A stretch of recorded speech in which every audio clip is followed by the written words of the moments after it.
अस्सलाम वालेकुम जी, कैसे आप सब। अल्लाह पाक आप सबको अपने हिफ्ज़ो-मान में रखे। आज जो मैं रेसिपी बना रही हूँ उसका नाम है आलू की कतलियाँ एंड बॉयल अंडे। आप इसको आलू अंडे भी कह सकते हैं।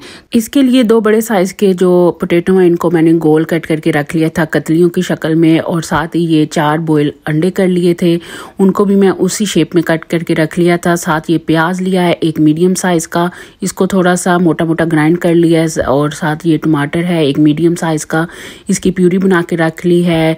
साथ अदरक और हरी मिर्चें और थोड़ा सा ग्रीन प्याज है।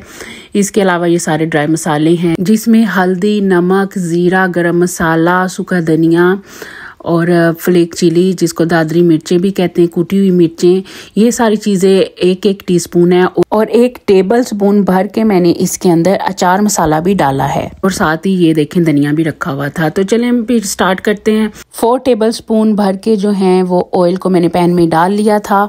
उसके अंदर फिर मैंने अनियन डाल दिया था। अनियन को हल्का सा शैलो फ्राई करने के बाद इसमें मैंने जो जिंजर है उसके वो जो टुकड़े थे वो डाल दिए हैं।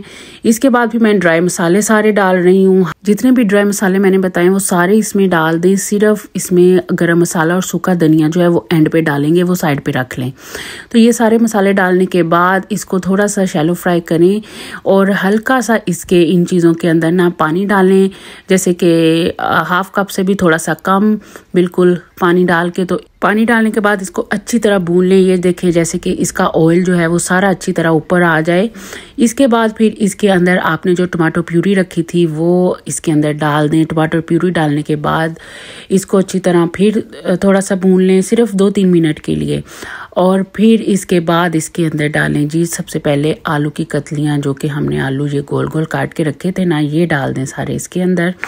आलू डालने के बाद हल्का सा शैलो फ्राई करें आलूओं को, ज़्यादा चम्मच हिलाने की ज़रूरत नहीं है। अब इसमें बिल्कुल थोड़ा सा पानी डालें जिसके अंदर कि ये मसाला जो है ना वो अच्छी तरह जो पोटैटो है ना आलू उनके अंदर चला जाए और वो थोड़े से सॉफ्ट भी हो जाएं।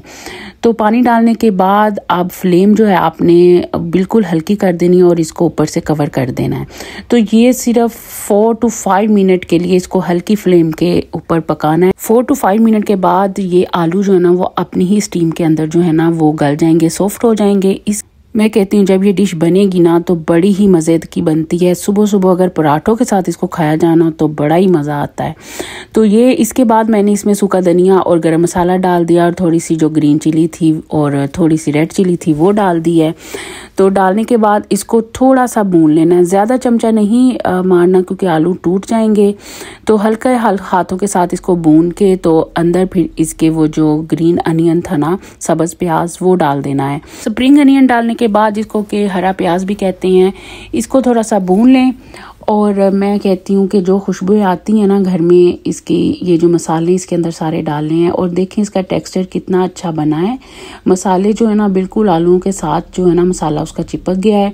और फिर इसके बाद इसके ऊपर जो कट किए हुए अंडे थे ना वो डालें। अंडे आप किसी भी शेप में कट करके अंदर डाल सकते हैं, मुझे ऐसे पसंद है तो मैंने ऐसे डाल दिए। फिर इसके अंदर थोड़ा सा धनिया डालें, और जब अंडे डाल देने हैं तो इसको बिल्कुल इतना नहीं घुमाना फिराना हिलाना जुलाना नहीं है, बस एक दफ़ा सारी चीज़ों को चम्मच के साथ मिक्स करें। और मिक्स करने के बाद इसको सिर्फ 1 मिनट के लिए, ज़्यादा नहीं 1 मिनट के लिए दम पे रख दें।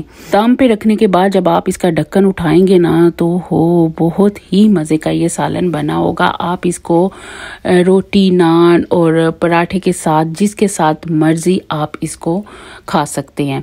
ये बहुत ही क्विक रेसिपी और जल्दी से रेडी हो जाती है। अगर आपके पास इतना टाइम नहीं है खाना पकाने का और लेट हो गए आप खाना पकाने से, तो जल्दी से ये वाली रेसिपी जो है ना वो ट्राई करें, इसको बनाएं और मज़े से खाएं। बहुत ही मज़े की बनती है। ये देखें इसकी जो फाइनल लुक है, बहुत ही मज़े की ये बनी थी। और आप भी इसको ट्राई करें, बहुत ही मज़ेदार बनेंगी। तो यहाँ तक था मेरा आज का व्लॉग। आई होप आपको अच्छा लगा होगा। मेरे चैनल को लाइक, शेयर एंड सब्सक्राइब करें। मुझे हमेशा अपनी दुआओं में याद रखें। अल्लाह हाफिज़।